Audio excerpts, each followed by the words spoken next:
One of my first climbing coaches introduced me to American Fork. And then as soon as me and my dad learned how to lead climb on our own, we started spending every week up there throughout the summer.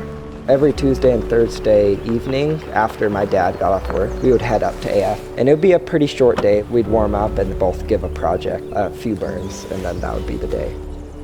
And it was super awesome to have my dad driving me out there, and he was just as psyched to climb as I was.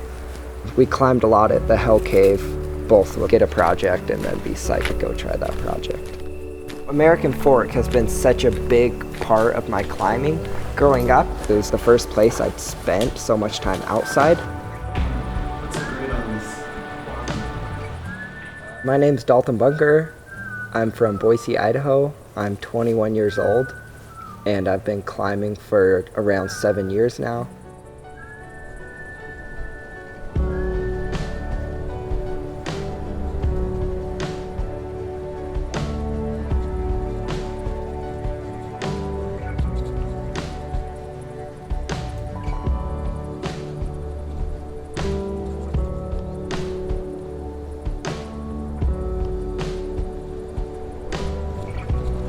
When I first met Dalton, he was just the quiet kid that seemed to be pretty good at climbing, but he was brand new to the game.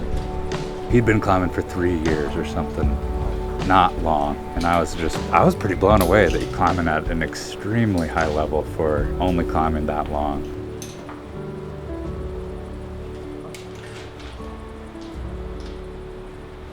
I think he had a knack for climbing. He naturally had what it takes to be a motivated rock climber.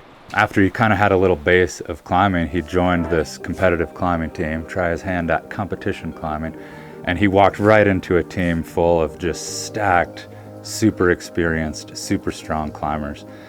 And I think that helps anybody, man. You know, Dalton was climbing with Nathaniel Coleman, with Palmer Larson, with Cole Bradburn, with Ben Tresco, all these kids who were pretty high-level climbers and competitors. And Dalton was kind of the most reserved, the least experienced. And I was pretty blown away that he was kind of keeping up with those kids who had been like lifelong climbers.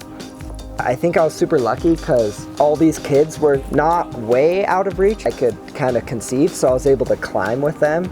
And then they pushed me throughout my whole climbing career, especially the years when I was on the team. If you're a kid like Dalton, then you have that intrinsic motivation to be a better climber, a better himself. But I think Dalton walked in and was like, I want that, I'm gonna do that. And Dalton was in a way kind of the outcast because he brought this rock climber experience to the game of competition climbing. So I think it was super beneficial for those very experienced comp kids to get to climb alongside him because he had a whole different experiences with climbing, different ambitions. He was playing a different game than them for his first couple years. So I was like so fortunate to just get pushed in with them, and it grew me as a climber so well. I'll never know what my climbing would have been like, but I'm pretty confident to say that that's been one of the biggest reasons that I've been able to come as far as I have as a climber.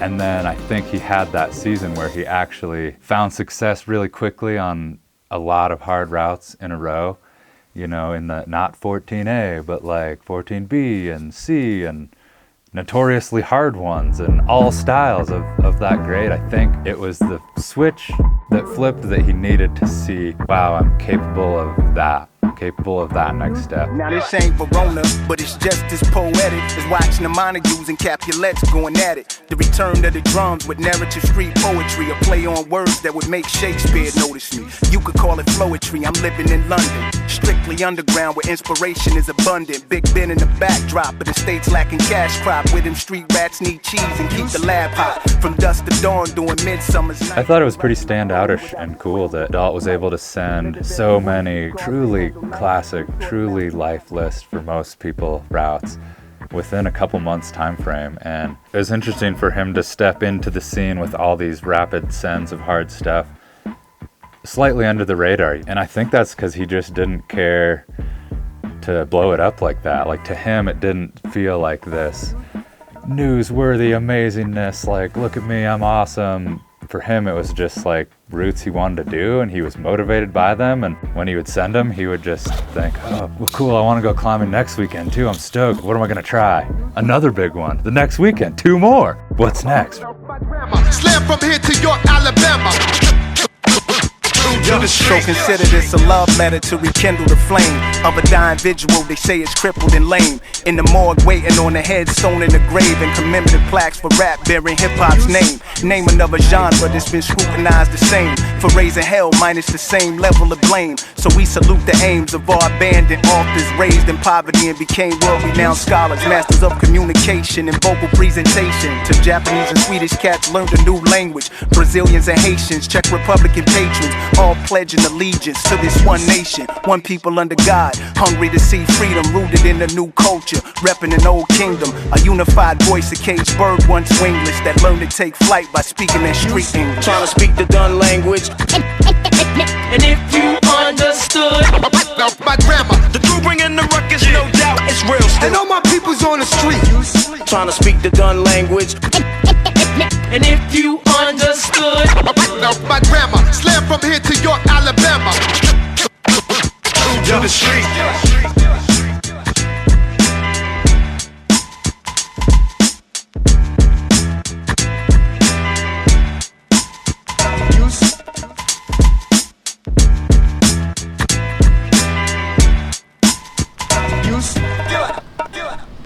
After doing all of these hard routes, it's certainly inspired me to try harder routes.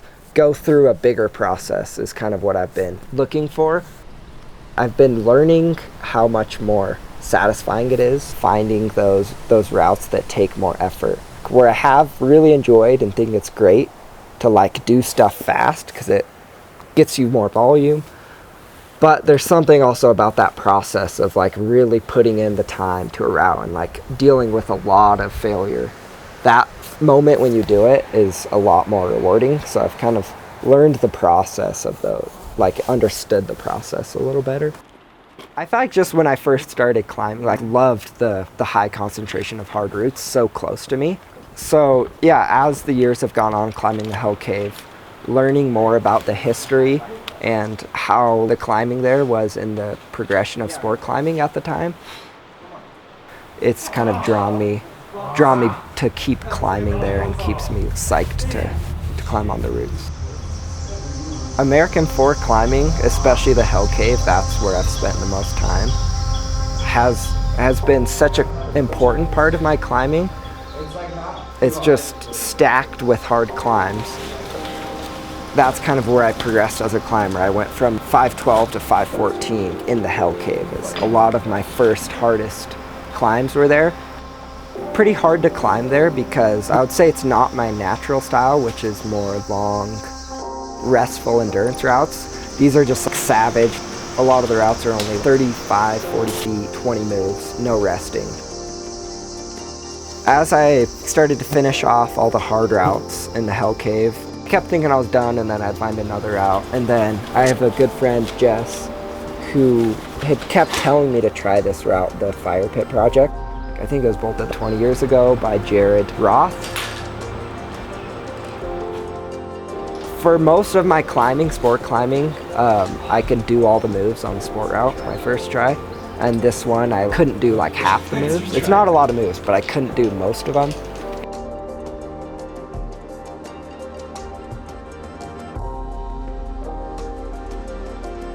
And then I really dove into it and started to make some progressions, making some bigger links.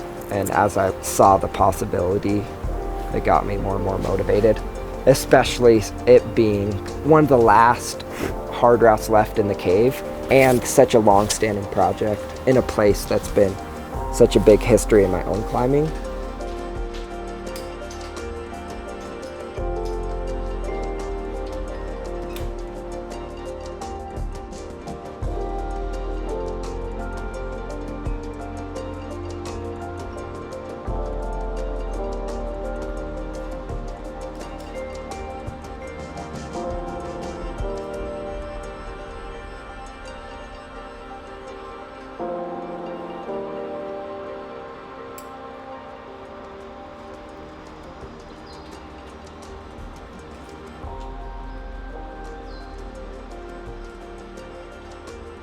After trying the route and finally finishing it, it was really cool to see being able to put something back into the cave, even though, I mean, I didn't put any work into bolting it or anything, but to know that another young climber like me could come along and have like another route to do in this cave.